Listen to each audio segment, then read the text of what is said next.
Salut chers abonnés, bienvenue à notre nouvelle formation de la ferme Peaceland Park avec notre expert en agriculture Emer Alassane Abdul Jawad. Le terme de ce jour, c'est les objectifs et connaissances techniques de l'embouche ovine.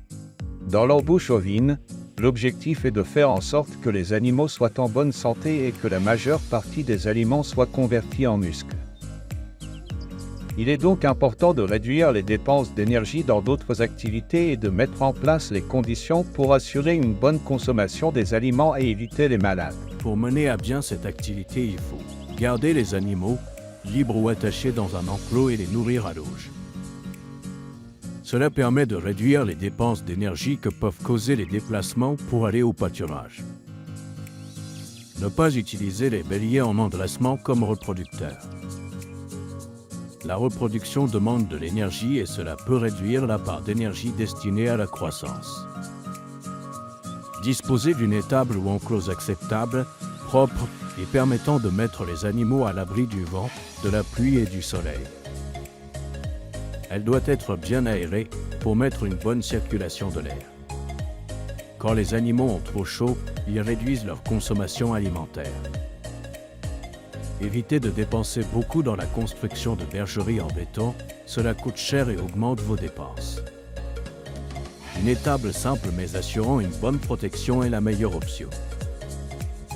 Disposez de mangeoires et abreuvoirs faciles à nettoyer.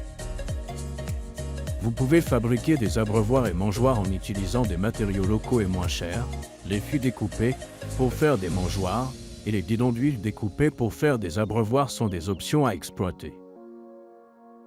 Bien abreuver les animaux. Il faut veiller à ce que de l'eau propre et à bonne température soit constamment disponible pour vos animaux. Dans les zones où il fait très chaud, régulièrement vérifiez la température de l'eau et la changer si elle devient chaude. Évitez les ruptures d'aliments. Autant que possible, faites des stocks d'aliments pour ne pas être sûr. RPS par des pénuries. Un changement brutal d'aliments peut affecter la croissance de vos animaux. Si possible, privilégiez l'alimentation à l'herbe séchée.